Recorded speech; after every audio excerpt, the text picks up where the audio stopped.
Explain to me why. Explain to me why. Come over here and tell me why. Come over here and tell me why, young lady. I think you don't know anything about what you're talking about. I think you're making up stories. You're making up stories. You have no idea what you're talking about. Absolutely. I think. Yes, they do. Tell me why they don't. I didn't say they don't. My cousin's like, y'all shot my cousin, bro. Y'all shot my cousin. Okay. Tell me why. Cousin. For no reason, he had a fucking butter knife. I ain't gonna shoot my cousin because he had a butter knife. Okay. Because he had a butter knife. I'm sorry. A butter knife. What is he gonna do with a butter knife? Talk. What is Talk. I'm talking right now. What is he gonna do with a butter knife? You're yelling, young lady. Because that's irritating. How you gonna say that? Okay. You're yelling right now. Okay. I understand that you're hurting. We're very sorry. We're you sorry. shot my cousin because he had a butter knife. I didn't do it. We didn't shoot him. Okay, well they shot my cousin because he had a butter knife. No. But their lives matter more than every Tell me something. The citizens don't even be doing stuff most of the time. They just shoot them for no reason. Tell me where you heard that. It happens everywhere. No, it doesn't. No, it doesn't. No, it doesn't. You hear one or two stories, and you think that those stories that you hear make for fact, and that's not the case. Do you know how many interactions law enforcement have with citizens in a year? Do you know how many? And across this country, how many interactions, young lady? And I want you to, I'm saying this because I care about you as people. You understand that? Law enforcement has millions of interactions with people a year. Millions of interactions. Millions. Do you know how many people? Okay, but there's people that take advantage of it. Okay. Do you hate doctors? No, because they don't. Well, they don't what? Some of them. Okay. Because there's also dirty doctors. There are dirty doctors, aren't there? I don't hear anybody go protesting against doctors. They do. And more doctors kill people through their intentional neglect. Let me ask you this question. You're obviously African American, correct? Black. Is that a safe way of saying it? You're black. Do you care about abortion? Yes. Do you care about it because you think people should be able to have an abortion? Yes, their life, their choice. How much do you care about black lives when the vast majority of babies that are murdered in the womb are black? Okay, but they don't want the, it's better to not bring the child in the earth. That's not true. If they can't take care of it, why bring it into the so earth? Anybody who can't take care of somebody should be murdered. The person who can't be taken care of should be murdered. It's not like actual murder. Do you hear? Yeah, it is. It is murder. That's a logical inconsistency, young lady. What I want you to understand is that law enforcement lives matter because they do a job that no one else would want to do. And it's tragic when someone dies, and there are crooked cops out there, and I'll be the first person to tell you that crooked cops should go to jail. Not just lose their jobs. Crooked cops should go to jail. Okay? Yes, they do. That's not true. That's not true. More cops lose their jobs over tiny things that no one else would ever lose their job over, and that's good. But they don't go around killing people for no reason. Some do. But can I say something? What I think that cops take advantage of their jobs and what they do, and they just take. I think they take it too far. They take like what? Give me an example. Like, did you ever get arrested? Huh? Did you ever get arrested? Yes. Okay. Did you do anything wrong? Yes. Okay. So were they taking advantage in that situation? No, I'm just talking about like how like you know how like all the protests was happening in St. Paul, right? Mm-hmm. About like how the Black Lives Matter and stuff. Yep. I felt when like they blocked the highway and a young kid was stranded in an ambulance and couldn't get to the hospital and almost died because the protesters blocked the interstate. That situation? Is that what you're talking about?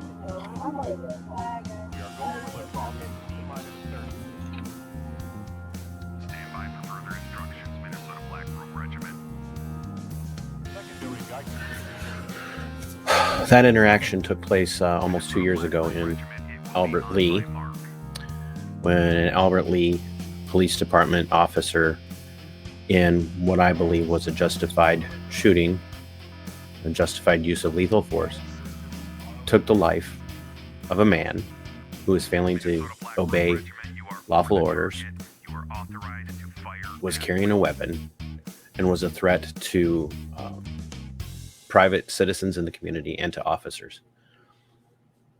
The night of that shooting, I left at that point, I left my job.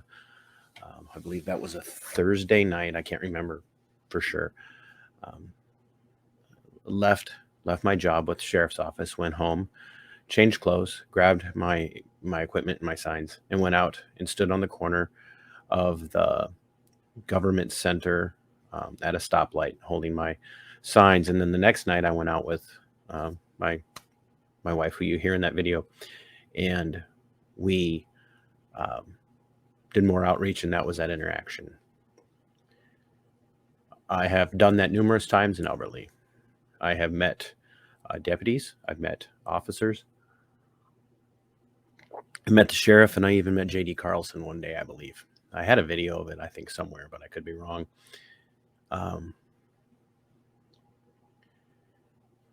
I do not hate law enforcement.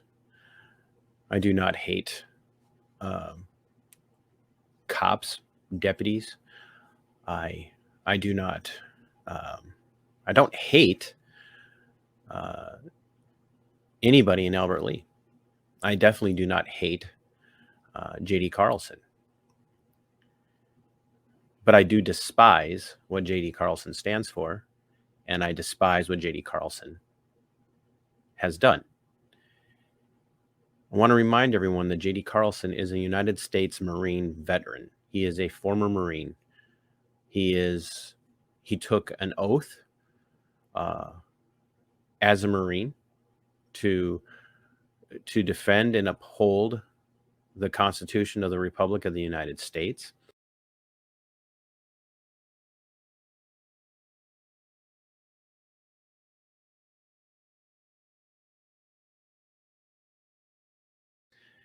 As a police chief, as a I would imagine as a former police officer, before he was a police chief, he took an oath to defend and uphold the Constitution of the United States, and to defend and uphold the Constitution of the state of Minnesota. The Constitution of the United States, of the Republic of the United States, is the bedrock of our law. It is the law in the United States. The Constitution is our highest earthly authority in the United States. Romans 13, as I have shared numerous times and in different ways, tells us that we are to obey our highest earthly authority. Our highest earthly authority here in the United States, here in the state of Minnesota, is not the local mayor, it's not the governor, it's not the attorney general, it's not the director of the Department of Public Safety. That's important. It's not the police chief, it's not the sheriff, it's not a judge. The highest earthly authority in the United States is the Constitution of the United States. The highest earthly authority in the state of Minnesota is the Constitution of the United States and the Constitution of the state of Minnesota. And then under that comes we the people. And then under that come all of the elected and appointed servants. Scriptures are very clear on this. J.D. Carlson has forgotten that. Now, I want to remind people that it is J.D. Carlson who I did a post on my Facebook page. J.D. Carlson, several months ago, started following me on Facebook. Now, I honestly believe that the only reason that J.D. Carlson started following me was to keep an eye on me. Now, that's fine. I don't care. J.D. Carlson's going to see all sorts of stuff on my wall. And as I told him in a private message, it takes a lot of cojones. And quite frankly, I said, it takes a lot of balls for you to follow me after what you did to me. But I hope you learned something. I said that in a private message. And he's never seen it, by the way.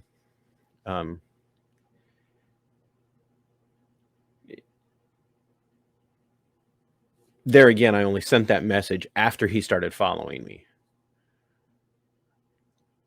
I'm absolutely positive that Kelly Don Martinez follows me as well, through some surreptitious and shady way, with the intent of trying to frame me up for something. JD has a duty had a duty, continues to have a duty as a director of public safety in the city of Albert Lea, as the chief of police in the city of Albert Lea. And as the director of public safety, he oversees both the fire department and the police department. The fire department, neither here nor there. But when it comes to the law enforcement community angle, JD's first responsibility is not to be obedient to the Department of Public Safety or the head of the Department of Public Safety in the state of Minnesota. And that's important because on the stand during Lisa's trial, he gave testimony, and Kelly Don Martinez, during her closing arguments, pointed out that JD Carlson admitted on the stand that he takes his directions from the Department of Public Safety in the state of Minnesota, and that as part of that, he did their bidding and educated Lisa Hanson on her duty to comply with the governor's orders and what would happen if she didn't.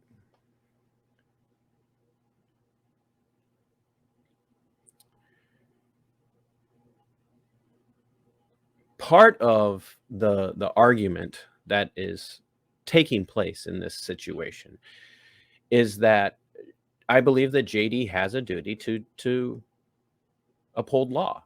Absolutely. Now, we can debate, and we have been for almost 2 years now, whether or not a governor's executive orders or mandates from the governor are law. As we know, Judge Joey the Corrupt Butel, in his verbal vitriolic assessment of the situation with Lisa during his sentencing comments towards her, stated that the governor's mandates are law and the law applies to everyone equally. And Lisa thinks that she's above it and therefore she has to do 90 days in jail and pay $1,000 fine per the judge's orders, because he's going to make an example of her. That's exactly what he wanted to do.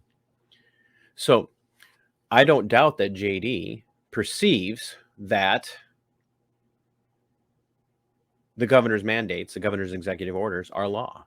But JD has a duty not to just say, oh, it is the law, but that JD has a duty to take what he's being told he has to do and hold that up to the Constitution of both the state of Minnesota and chiefly to the United States Constitution, and ascertain.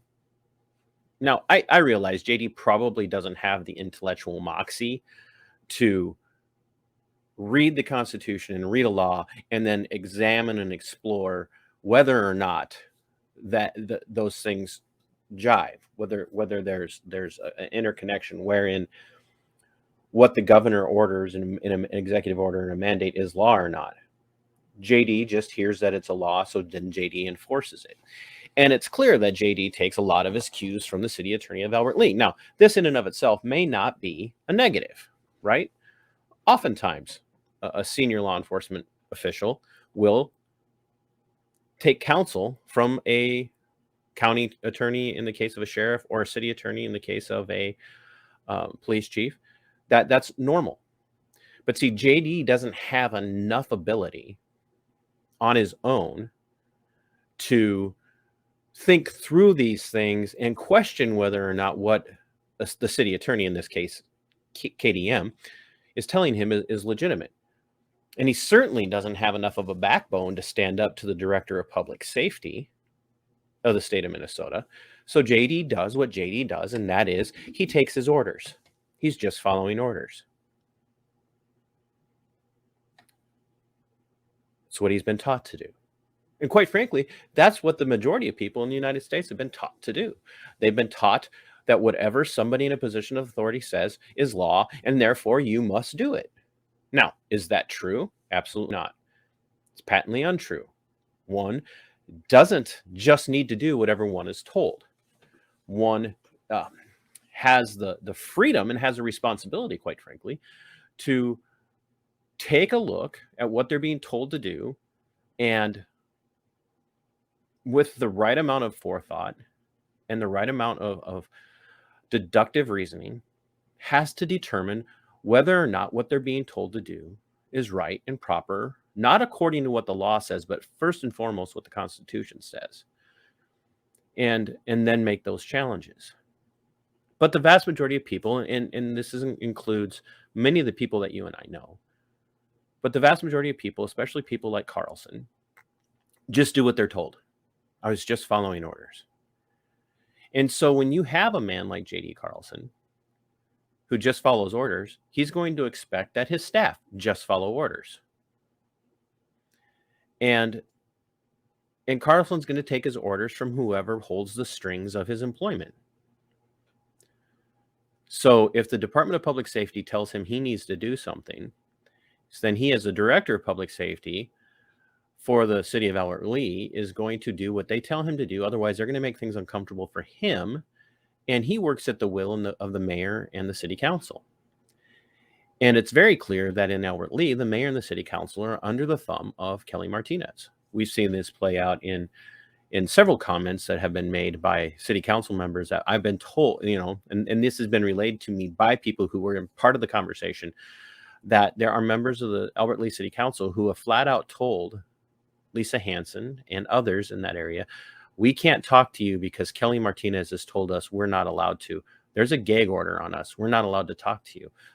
Kelly Martinez, on the day that I went in to testify at her behest, put me under a gag order and said, you will not talk to anybody out here in this room, and you will not talk about the Constitution and the laws of the state of Minnesota. And then tried to treat me like a hostile witness. Now, why do I make all these comments? I make all these comments because last year, at the end of January, so basically a year ago, I took part in a peaceful protest in the city of Albert Lea at the interchange. And J.D. Carlson did send in a confidential, reliable informant.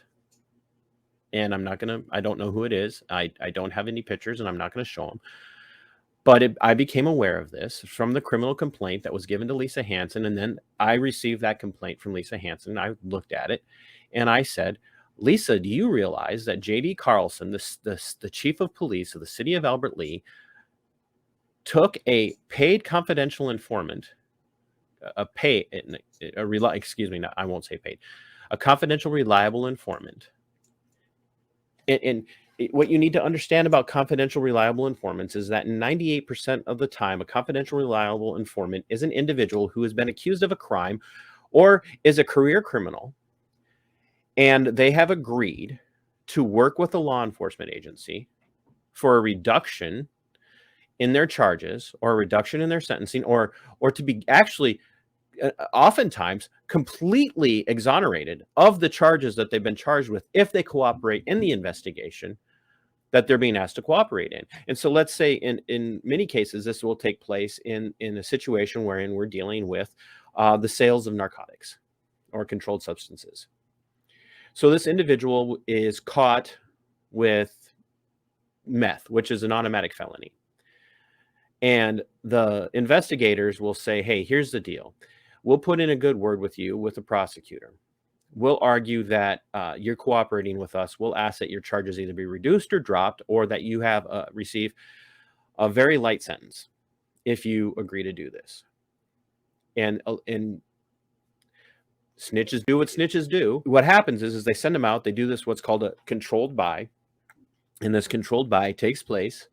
And the person who was originally arrested and charged does a buy with the bigger dealer or with the meth cook or whatever.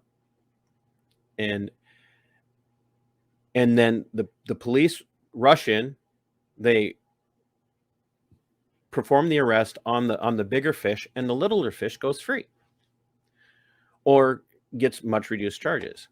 So this is what happens. A confidential, reliable informant is approached by the city of Albert Lea Police Department, is made some sort of deal, and we'll never know what it was, is made some sort of deal, goes in, collects video and photographic evidence, presents it to J.D. Carlson. That's turned over to Kelly Don Martinez and used to prosecute Lisa Hanson.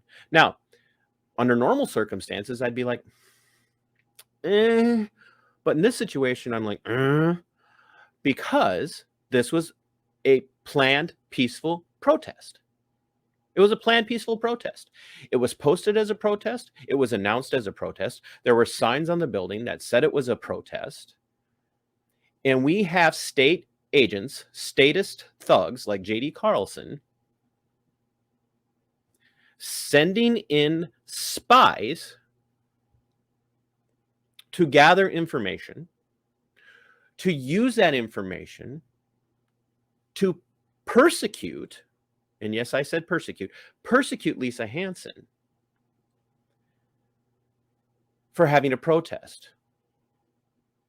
How does this tie into TC? Well, ladies and gentlemen, this is how it ties into TC.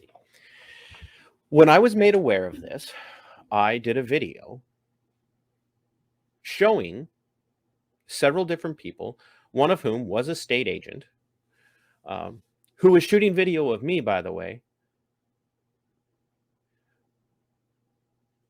But I also announced that J.D. Carlson had done that.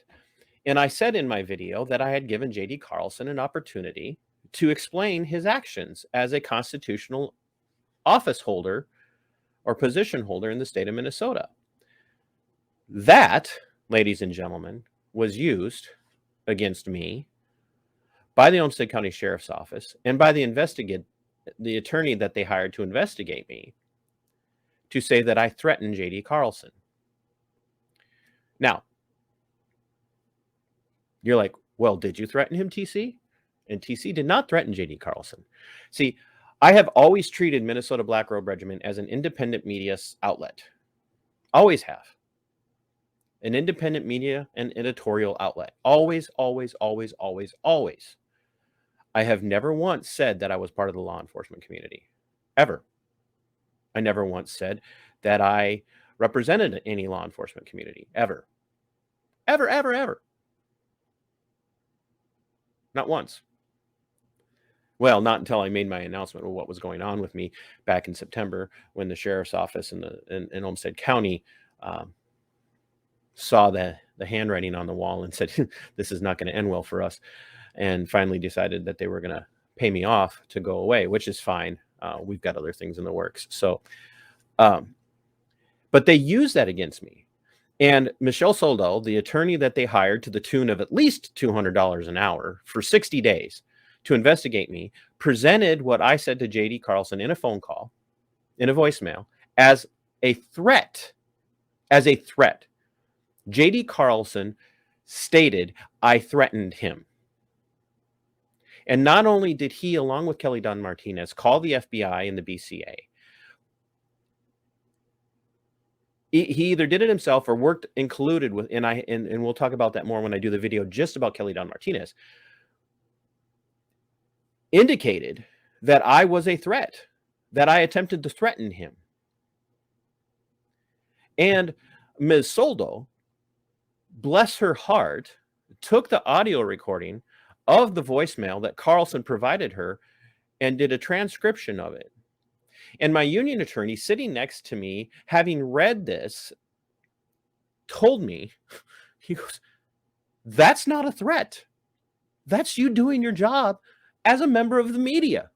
You gave a sitting chief of police an opportunity to make a comment before you released a video where you were exposing what you believe to be malfeasance. And I'm paraphrasing a much longer conversation. And that's exactly what I did. So we're going to take a look at that, the investigatory report from Ms. Soldo. Starting here, if you can see it, factual basis for finding 3. 1, the record conclusively establishes that on February 17th, 2021, Pearson left 2 voicemail messages for the City of Albert Lea City Director of Public Safety, discussing his intent to publish on February 18 a YouTube video showing a photo of an individual person identified as a confidential police informant and spy. And I did use that word because I do believe this person was a spy. He believed and asserted was connected with the Albert Lea Police Department. Pearson offered the chief an opportunity to make a statement, which I did, agreeing not to use any information obtained by the confidential informant, which he said he would include with the posted video. First of all, somewhat of a fair, not really a fair, but somewhat of a kind of accurate assessment, except when you read the actual transcript. Here is the voicemail recording. Chief Carlson, I'm calling in reference to an incident on January 19th in this evening when you had a confidential, reliable informant surreptitiously go into the interchange and capture photos and videos implying that somehow the interchange and owner and proprietor, Lisa Hanson, was guilty of violating law and orders. I'm about to release a video showing this was an example of a protest that was being spied on in part by your office, your agency. I would like to give you the opportunity, Chief, to explain why you allowed this to happen on your watch as a constitutional officer. This video will be releasing tomorrow, and I would love to be able to add an addendum to the video explaining that you are ready to retract any use of this informant's information and that you recognize it was a violation of Lisa Hanson's constitutional rights or liberties enshrined within the United States Constitution and the Constitution of Minnesota, and as well a violation of the Bill of Rights. In particular, the First Amendment, wherein we are promised, guaranteed the liberty to peaceably protest against the government in the redress of grievances, which is what was taking place that evening. So, Chief Carlson, I would love to hear from you so that I can add this addendum to this video. If you aren't capable of getting back to me sometime today before 4 p.m., that would be best. If I do not hear from you before tomorrow, let's say at noon, there will be no addendum, and I will be demonstrating your violation of your oath to defend the Constitution. Please call me back at this number, and I will look forward to hearing. And then I called and left my number, called back and left my number because I'd forgotten to give it to him. Once again, please, I urge you to listen to the previous messages a couple of times and understand this is not malicious. It is just a desire for you to be able to recognize your constitutional role as chief of police in Albert Lea and make this right. Now,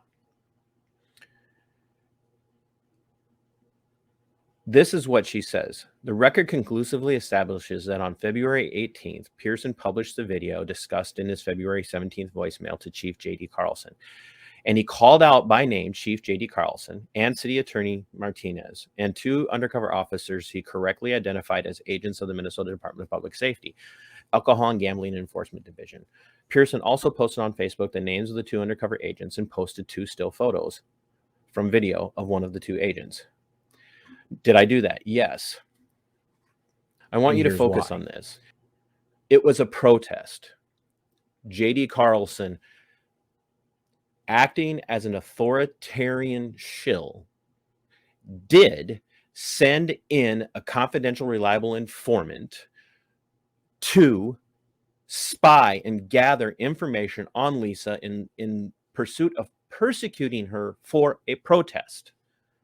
For a protest, ladies and gentlemen. For a protest. My voicemail to him was not a threat. I was doing due diligence. I was doing what every other reporter who's worth their salt does when they see something that makes them go, And that's what I did. I called J.D. Carlson out of respect for his position to give him an opportunity to explain himself and to state why he would so blatantly and so aggressively violate freely his oath of office. That's what I did. And that voicemail transcript that she gave proves there wasn't a threat. It was not a threat. At no point did I say, if you don't do this, I will do this. At no point did I say, if you do this, then I will not do this. I said, I'm releasing that video, period, end of discussion, no matter what, end of story. But here I would like to add an addendum where you realize you screwed up. That's all he needed to do, ladies and gentlemen. That's it. What did J.D. Carlson do instead?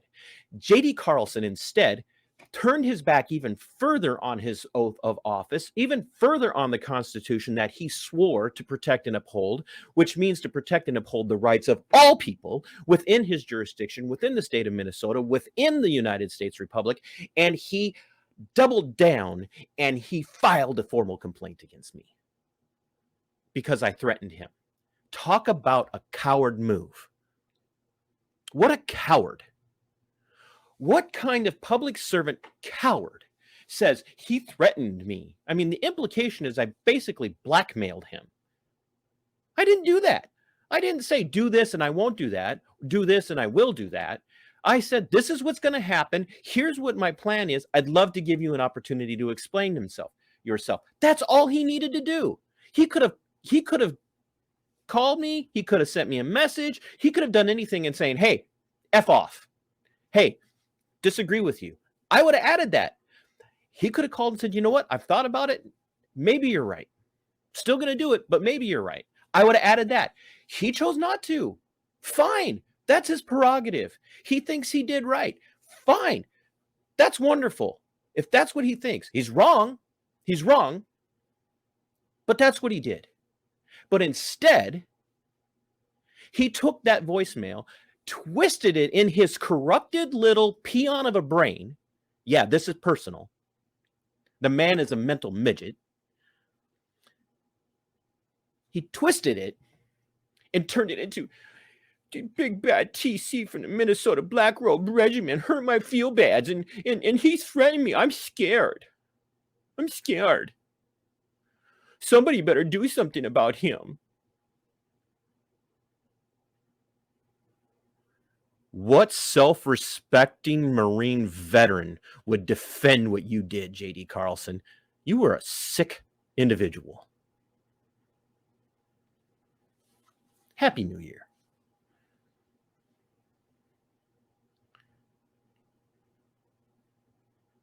And guess what? I can say whatever I want about this now. What I did was not a threat. You cannot read that and interpret that as a threat, ladies and gentlemen. You cannot. There is no way on God's green earth that you can interpret what I did as a threat. It's impossible to interpret it as a threat if it were not for the fact that we cannot today in our society challenge anyone in a position of authority.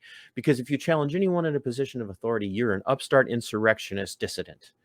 And at all means, and by all means, and at all costs, you will be silenced and you will be shut down. That is why J.D. Carlson did what he did.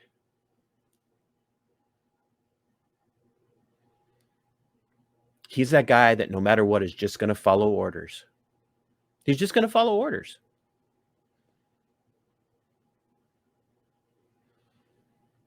He's going to do whatever Kelly Don Martinez tells him to do. He's going to do whatever the Department of Public Safety is going to tell him to do. Now, there is an area over there, and it may or may not be in Freeborn County, but let's just say it's over in that general area where another law enforcement official was contacted by the Attorney General's office, and they said, hey, we're going to need you to do this, and we're going to need you to do this, and we're going to need you to do that, and we're going to need you to do that. And that law enforcement official said, I'm not doing that.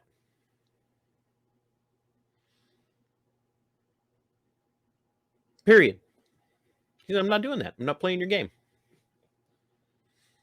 Pissed off the Attorney General's office. Well, I'll tell you what, they were not happy. But that man did his duty. That man did his job in that moment. Not J.D. Carlson.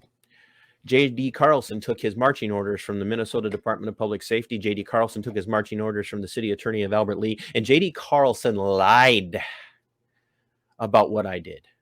Lied about what I did. I didn't threaten him. I stated, this isn't malicious. I want to give you an opportunity to explain yourself, which is what every reporter should do, what every member of the media should do. And I may not hold credentials with a newspaper. I may not hold credentials with a local radio station. I may not hold credentials with a local TV station. Quite frankly, based on the way the local newspapers and the local radio stations and the local TV stations operate, I wouldn't want their credentials. They're shills for the system.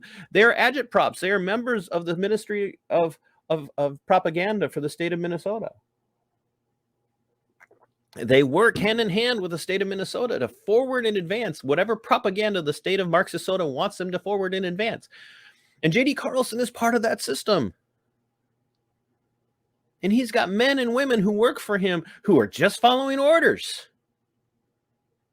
Men and women that I have supported. Men and women that I bought coffee for. Men and women that I bought breakfast for in Albert Lea.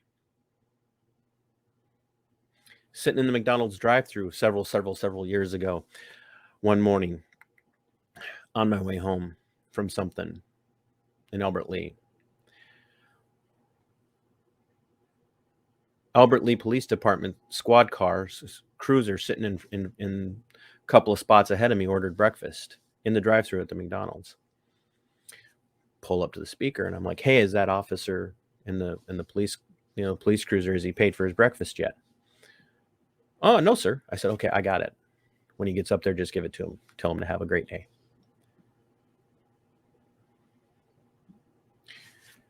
As you saw in the video that I opened this video with, when they had the terrible job of having to have a lethal use of force, it's a terrible position for any officer within the law enforcement community, all the way from the street cops all the way down to people within a correctional setting.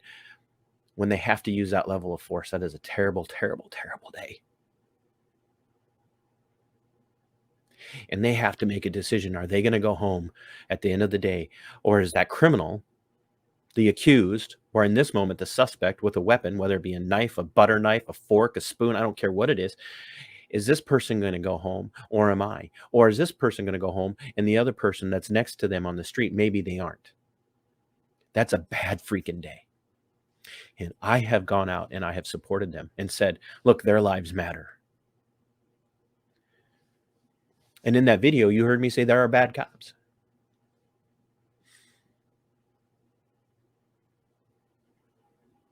Look, you don't have to like me. You don't have to agree with me. You don't even have to think that I'm not crazy. You could think I'm a psychotic nut job. I don't care. No way you can interpret that as a threat. J.D. Carlson did, but he did it because he knew he screwed up. J.D. Carlson interpreted that voicemail as a threat because he didn't know what else to do. Because he knew I was right. He violated the constitutional rights of a citizen in the community that he swore to protect.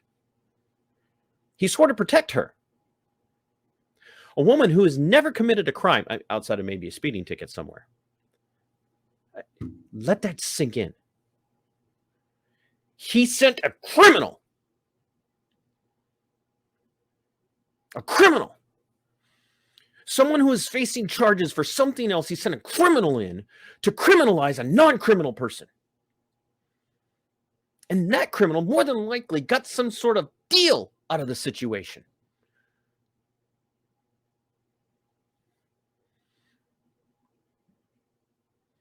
If that doesn't piss you off, America, if that doesn't piss you off, Minnesota, I don't know what will. What the blue blazes is going to wake you up. Some of you who follow me on Facebook, I'm reading The Gulag Archipelago by Alexander Solzhenitsyn. This is exactly what they did during the Bolshevik Revolution, leading up to the 70s. All the way from the early 1900s, all the way up into the 70s and into the 80s. This is exactly what the commies, the Marxists, the social, the economic Marxists of the Soviet did to their people. They spied on them, fabricated charges, and used people who were literally guilty of true crimes to accuse people of being criminals against the state, to imprison them. And J.D. Carlson was part of that here in Minnesota. And I'm the bad guy. I'm the bad guy. I'm the one who got investigated. I'm the one that got in trouble because J.D. Carlson, a Marine, a freaking Marine,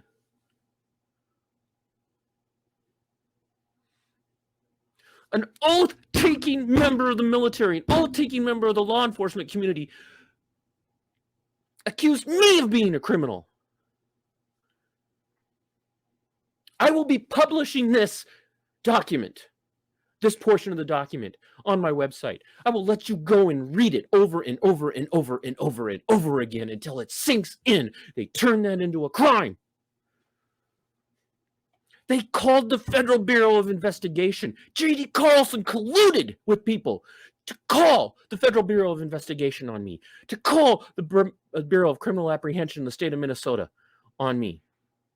Called that a crime. Called it a threat. I was giving him a chance to do what was right. It wasn't going to change what I was going to put out. I was putting out the information regardless, but I wanted him to understand. I gave him 24 freaking hours. And that's what he chose to do. And now he follows me on Facebook. Now you tell me why he's following me. These are your oath takers in the state of Minnesota today, ladies and gentlemen. These are your oath takers in Marxisota, ladies and gentlemen. These are your oath takers in the People's Republic of the Soviet of America.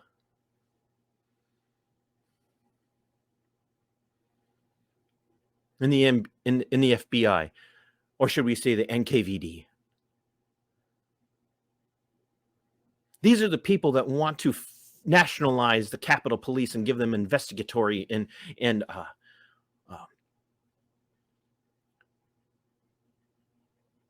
prosecutorial powers all across the United States. Capitol Police. These are the people you're dealing with.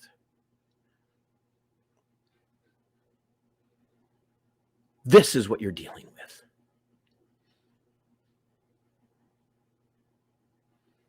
You want to know why the conservatives and the libertarians have been there for a long time, but you want to know why the conservative movement, the genuine rock solid conservatives, not the reactionary Fox News conservatives, but you want to know why the genuine patriotic, blue-blooded, constitutionally minded, Bill of Rights embracing conservatives are turning on the law enforcement community today? Because men like J.D. Carlson are giving them every reason in the world to turn on them. This is why people are standing up and going, what the French toast are you doing? Because as we're seeing, the law enforcement community, supervisory staff especially, think the chief or the sheriff of Hennepin County, good old Hutch, contacted the Medina Police Department to investigate an independent journalist and they sent people to her parents' home.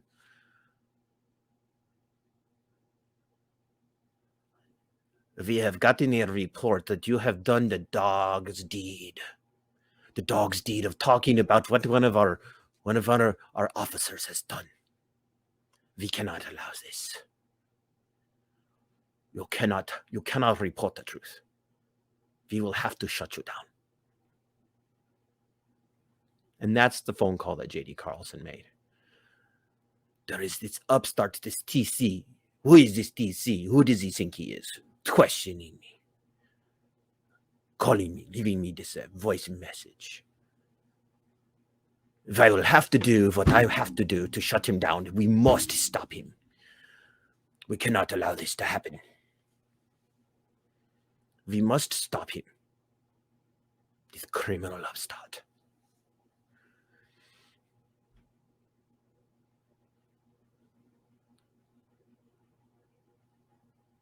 I had never threatened you, Carlson.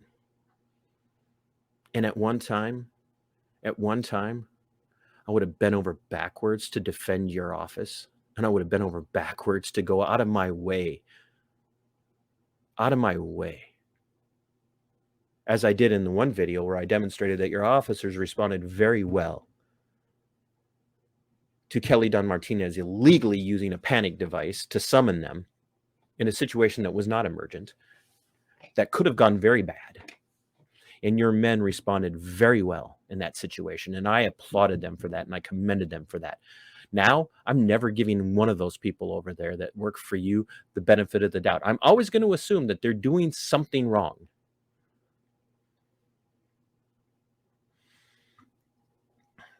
And that hurts me to say it.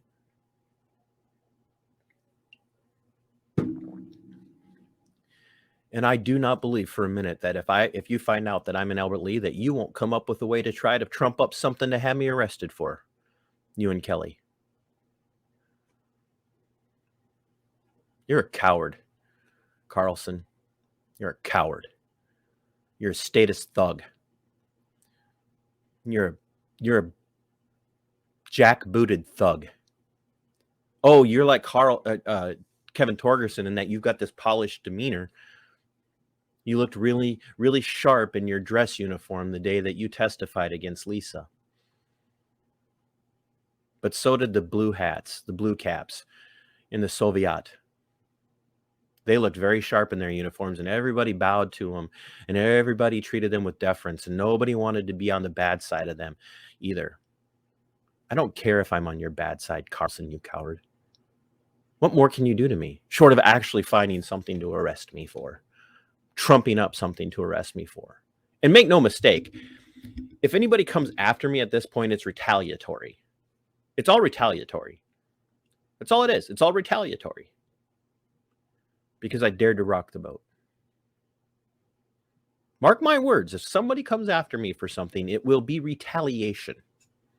J.D. Carlson and Kelly Martinez, the city council and the mayor, this is my opinion, but they're corrupt and they're colluding.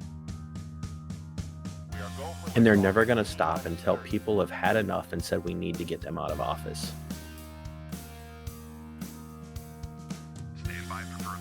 Everybody who knows me knows I've never called for violence, and I never will.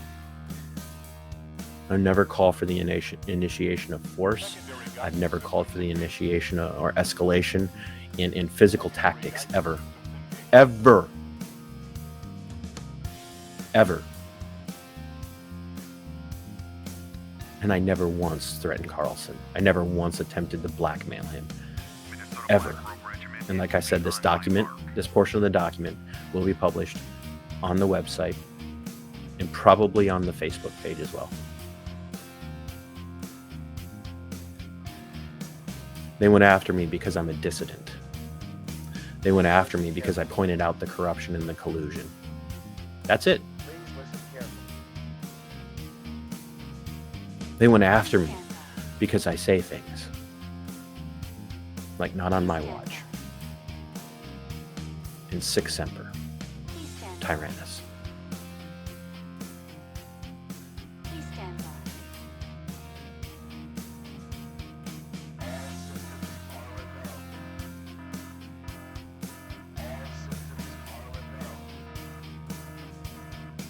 Minnesota Black Robe Regiment, you are over the target. You are authorized to fire at will.